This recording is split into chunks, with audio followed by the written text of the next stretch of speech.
तो ये जो पूरा खेल रहा है ना सुंदरता का, इससे ज्यादा किसी चीज ने स्त्रियों को नुकसान नहीं पहुंचाया है।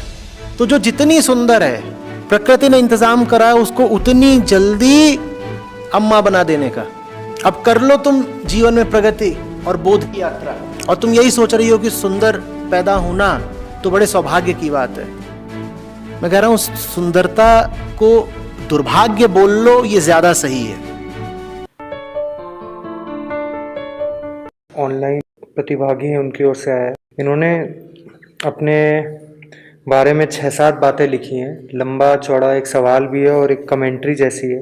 अब जिसमें से एक बात मैं आपके सामने रख रहा हूँ, समझ नहीं रहा हूँ कि रखनी चाहिए भी कि नहीं। वो कह रही है, मैं दिखने में इतनी सुंदर हूँ, मैं क्या करूँ।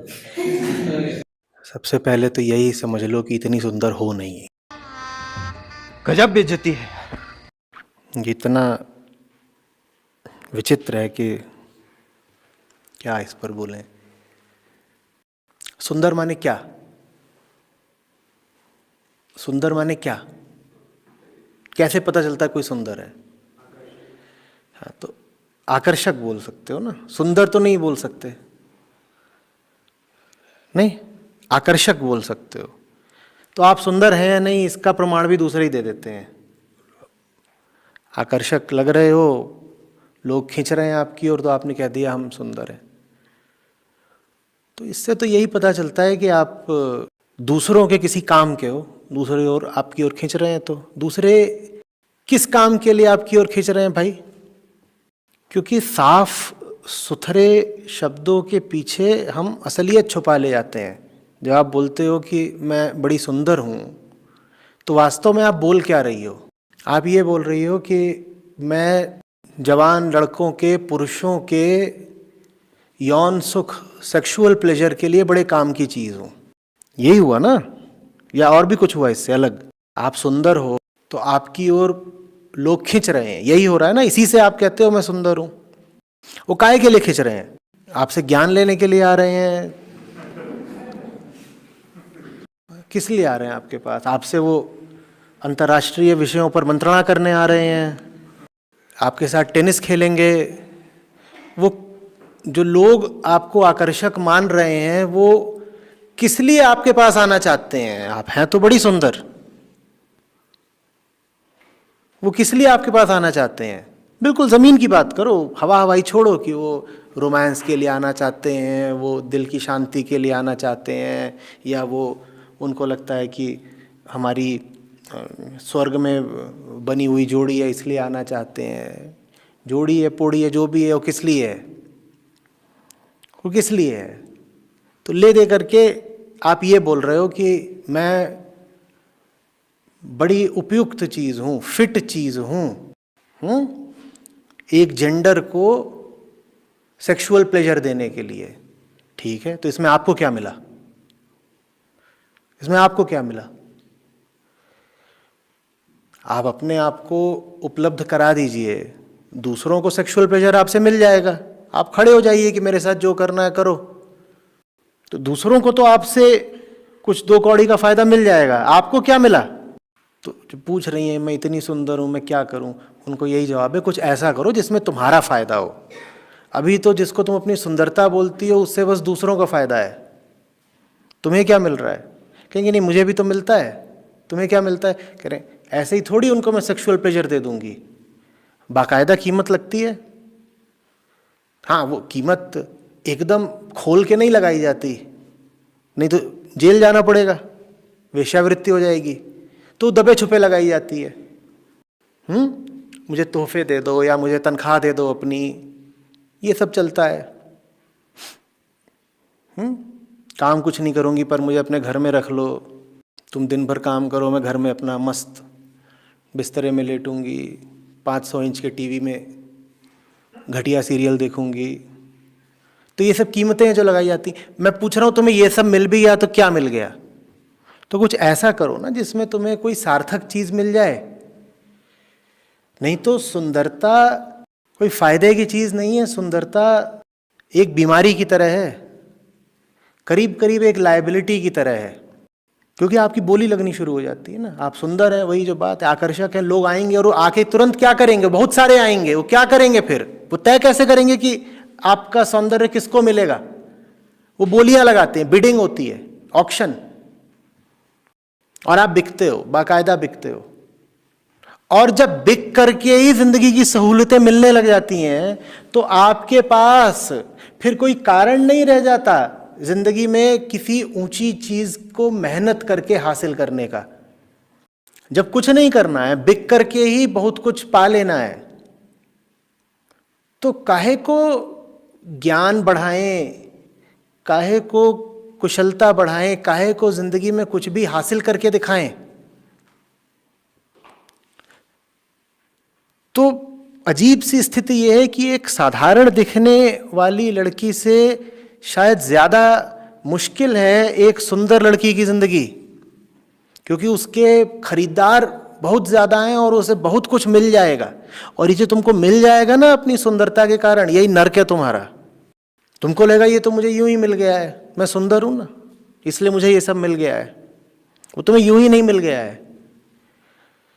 तुम्हारी चेतना की, तुम्हारी जिंदगी की जितनी ऊंची से ऊंची संभावनाएं हो सकती थीं, उनको आग लगा करके तुमको वो सोने का बिस्तर मिल गया है और गहने मिल गए हैं और 500 इंच का टीवी मिल गया है। जिंदगी में जब आप चुनौतियों से लड़ते हो, संघर्ष करते हो, तब आप निखरते हो ना।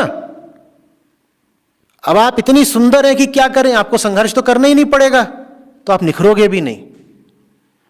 बाहर बाहर रहोगे सुंदर और भीतर भीतर रहोगे अति कुरूप, अगली। समझ में आ रही बात? और बाहर का जो सौंदर्य है वो तो 10 साल में ढल जाएगा, तुम करा लो जितना बोटॉक्स कराना है। भीतर की जो कुरूपता है वो और स्थायी होती जाएगी। जो आप अपने साथ जिंदगी में घटिया से घटिया काम कर सकते हैं वो ये है कि आप अपने शारीरिक सौंदर्य की रोटी खाना शुरू कर दें कि लड़की बहुत सुंदर है, इसको तो बहुत अच्छा लड़का मिला है, बड़े डॉक्टर ने इसको पसंद किया है। अगर इस वजह से पसंद किया है कि बहुत सुंदर है, तो उसने अपने लिए कोई साथी नहीं चुना है, उसने अपने लिए यौन सुख खरीदा है। सीधे सीधे कहिए एक वेश्या चुनी है। बात है कि ये नहीं सीधी, बोलिए। वो कोई उसको इसलिए थोड़ी अपने घर ले जा रहा है कि उससे कोई ऊंचे स्तर की बातें करेगा। उसको पता है कि ये किस चीज में उपयोगी होगी, ये बिस्तर पे उपयोगी होगी, ये इतनी सुंदर है। और देवी जी बहुत मासूमियत के साथ पूछ रही हैं, हाय मैं इतनी सुंदर हूं, मैं क्या करूं? जो खरीदार कतार बांध के खड़े हैं ना, उनसे पूछ लो क्या करो, भली भांति जानते हैं कि तुम्हारा क्या करना है। तुम्हें ही नहीं पता तुम्हारा क्या होने वाला है, खरीदारों को बिल्कुल पता है तुम्हारा क्या होने वाला है। और वो खरीदार कभी ये नहीं कहते कि हम खरीदार हैं, वो क्या बोलते हैं, हम क्या हैं, हम प्रेमी हैं, हम तो आशिक हैं। और रूपवती लड़की के साथ ये बड़ी समस्या हो जाती है कि सबसे ज्यादा कीमत किसको देती है फिर, अपने रूप को। हाय मैं इतनी सुंदर हूं, मैं क्या करूं? समझ में आ रही है बात? तो ये जो पूरा खेल रहा है ना सुंदरता का, इससे ज्यादा किसी चीज ने स्त्रियों को नुकसान नहीं पहुंचाया है। समझ में ही नहीं आ रहा जैसे कि ये सुंदरता प्रकृति की एक चाल भर है आपको गर्भ देने की। तुम सुंदरता के जो पैमाने समझते हो, देखते नहीं हो, वो सब के सब फर्टिलिटी से संबंधित हैं। बोलो। इसी तरीके से पुरुषों में जिन चीजों को तुम मैस्कुलिनिटी या हैंडसम होने का संकेत मानते हो, वो भी सब के सब फर्टिलिटी से रिलेटेड है। तो जो जितनी सुंदर है, प्रकृति ने इंतजाम करा उसको उतनी जल्दी अम्मा बना देने का। अब कर लो तुम जीवन में प्रगति और बोध की यात्रा, और तुम यही सोच रही हो कि सुंदर पैदा होना तो बड़े सौभाग्य की बात है।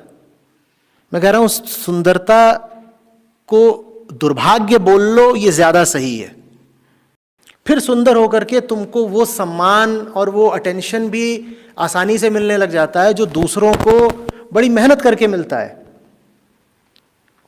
एक साधारण सी दिखने वाली लड़की हो स्कूल में या कॉलेज में, वो जब पढ़ाई करेगी, ठीक है, क्लास में ऊंचा स्थान लाएगी, या खेलों में जीत कर दिखाएगी, या किसी और तरीके के किसी क्षेत्र में अपना हुनर दिखाएगी, तब उसको इज्जत मिलेगी, है ना।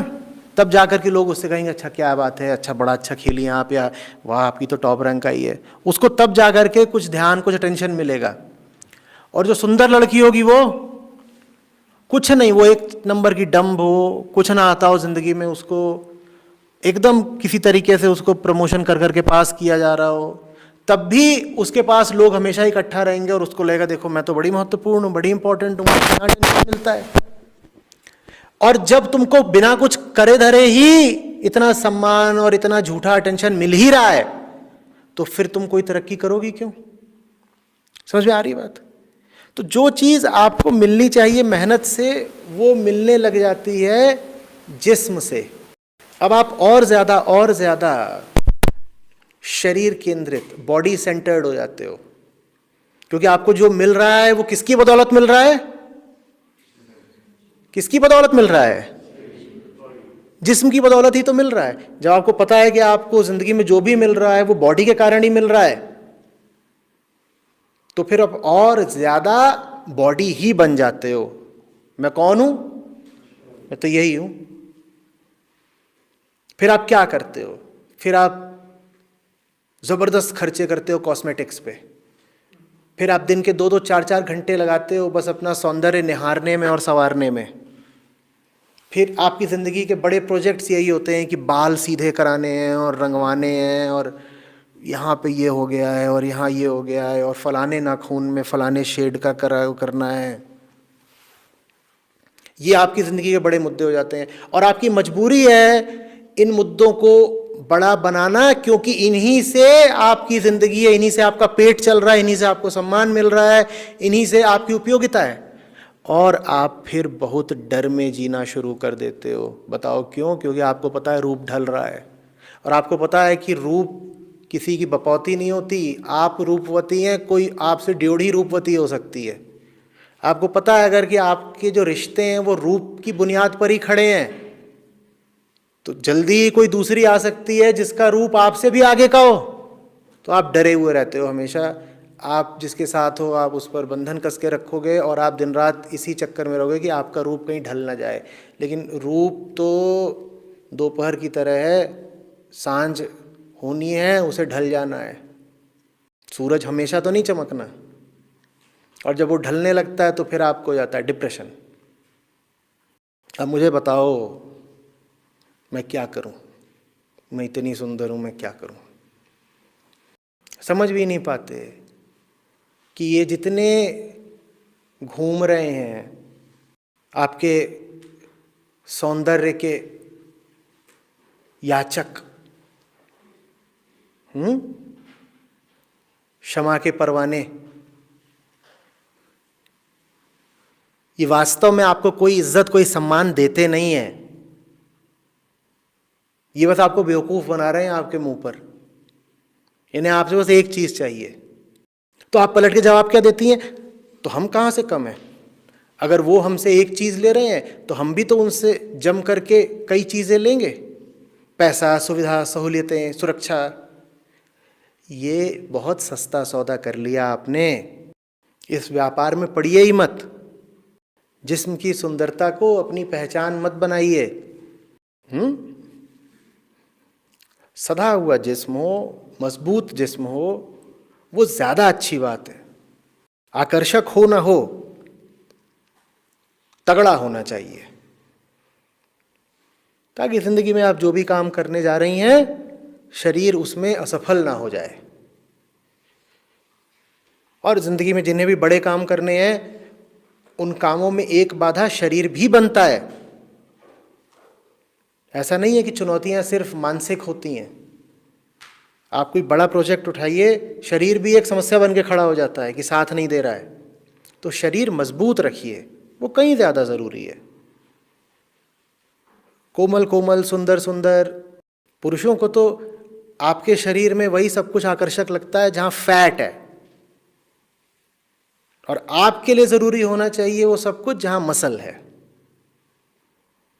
अंतर समझिएगा। कोई पुरुष आपकी मसल्स की ओर आकर्षित नहीं होगा, बल्कि आपकी मसल्स ज़्यादा मजबूत हो गई तो डर के भागेंगे। वो आपके उन हिस्सों की तरफ बढ़ते हैं जहां पर फैट, वसा इकट्ठा है।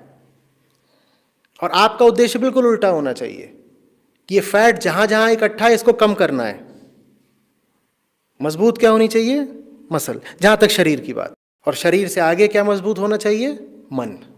और मन की मजबूती किस में है? समझदारी में, ज्ञान में, बोध में।